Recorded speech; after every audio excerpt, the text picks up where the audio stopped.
Olá, meus navegantes, tudo bem com vocês?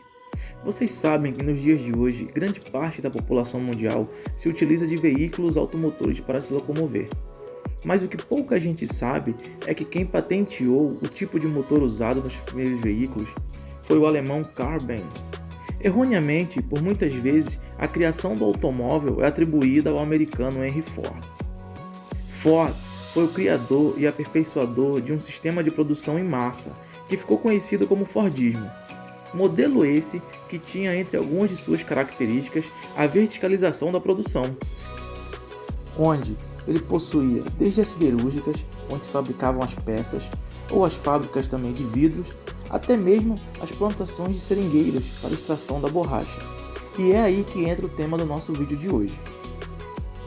Você sabia que Henry Ford projetou, desenvolveu e implantou uma cidade no coração da floresta amazônica? O objetivo era simples: plantar um seringal para que pudesse ter a matéria-prima necessária, que nesse caso era a borracha, para suprir a demanda das fábricas de automóveis por pneus. Mas antes de nos aprofundarmos no tema de hoje, já curte o vídeo, compartilha com mais pessoas e se ainda não é inscrito, vai lá e se inscreve. Também assiste aos nossos vídeos anteriores, pois essa interação é fundamental para o canal continuar crescendo, pois a única meta desse canal é dividir conhecimento com vocês. Pois bem, eu sou Samuel Silva e esse é o nosso Papo de Convés.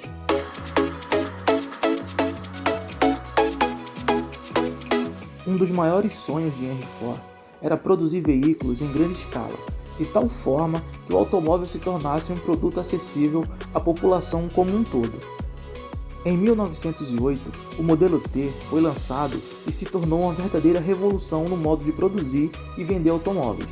Em menos de 2 décadas, esse modelo já havia vendido mais de 15 milhões de unidades. Essa marca é tão expressiva que só foi superada décadas depois pelo Fusca. Já na década de 20, cerca de 50% dos automóveis em circulação no mundo tinham a marca Ford. E claro, uma produção desse tamanho precisava também de uma quantidade gigantesca de pneus e outras peças que tinham como matéria-prima a borracha. O produto já era produzido em larga escala no Sudeste Asiático, em locais como Singapura, Malásia e Indonésia, mas era uma produção monopolizada pelos ingleses. Esses seringais haviam sido plantados com sementes que eram importadas da Amazônia. E foi aí que Ford decidiu ele próprio ter seu seringal e eliminar a dependência britânica.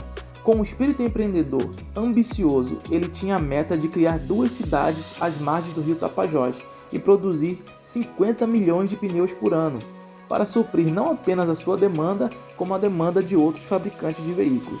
Mas, como todos sabemos, isso aqui é Brasil. E aqui até o passado é incerto, como diria o ex-ministro Pedro Malan. Alguns erros no lugar de lucro gerou um prejuízo de mais de 20 milhões de dólares à época. O primeiro grande erro foi na obtenção da área onde seria plantado o seringal. O governo do Pará havia doado a um cafeicultor local terrenos em várias partes. E o tal cafeicultor, sabendo do interesse de americanos por terras na Amazônia, foi pessoalmente recepcionar a comitiva e mostrou apenas seus terrenos. Por uma área do tamanho da cidade de Goiânia, aproximadamente 1 milhão de hectares, Henry Ford pagou 125 mil dólares ao cafeicultor que não tinha pago nenhum centavo por aquelas terras. E o pior, o terreno era impróprio para o plantio de seringueiras, por ser pobre e pedregoso. E assim, em 1928, os americanos começaram o projeto. Derrubaram árvores e construíram um típico subúrbio americano em terras tupiniquins. A cidade tinha confortos que eram novidades na região, como escola, hospital moderno, piscina e até campo de golfe. Outra novidade era o salário, pago a cada 15 dias, e em dinheiro, coisa que não era tão comum na região. Pessoas de toda a região e outras partes do país eram seduzidas pela chance de progresso e em pouco tempo Fordlândia já tinha mais de 4 mil habitantes. Mas aí pesou o fator cultural. Por ser uma cidade americana, as regras eram americanas. Relógio de ponto e turno de trabalho e descanso fizeram os caboclos estranharem, além da proibição de jogos de azar e consumir bebida alcoólica. Outro grande choque foi na refeição. Nos refeitórios eram servidos hambúrguer, espinafre e purê de batata. E quando tinha alguma festa, a música era americana. Para quem estava acostumado a ter feijão, peixe e farinha como alimentação, foi um choque cultural e tanto. Com o passar do tempo, a produção do látex não chegou nem perto de conseguir alcançar os números que eram planejados. Um fungo chamado mal das folhas atacava e dizimava áreas enormes da plantação. Nas plantações asiáticas não havia esse fungo, o que permitia que as árvores lá fossem plantadas bem próximas umas das outras. Na Amazônia, as seringueiras são protegidas desse fungo de forma natural pela floresta, pois as árvores ficam distantes entre si, o que faz com que o fungo não se espalhe. Mas no caso de Fordlândia, os técnicos cometeram o erro de plantar as árvores bem próximas, e aliado ao solo pouco fértil, não tinha como o empreendimento dar certo. Em 1932, chegou ao Brasil o botânico James Ware. Contratado para corrigir os erros iniciais, passou 4 anos tentando aumentar a produtividade, chegando à conclusão que era necessário transferir todo o projeto para um outro local. Num local chamado Belterra, a 50 km de Santarém, tanto o solo quanto o clima eram melhor para o plantio das seringueiras. Assim, uma cidade menor que Fordlândia foi erguida.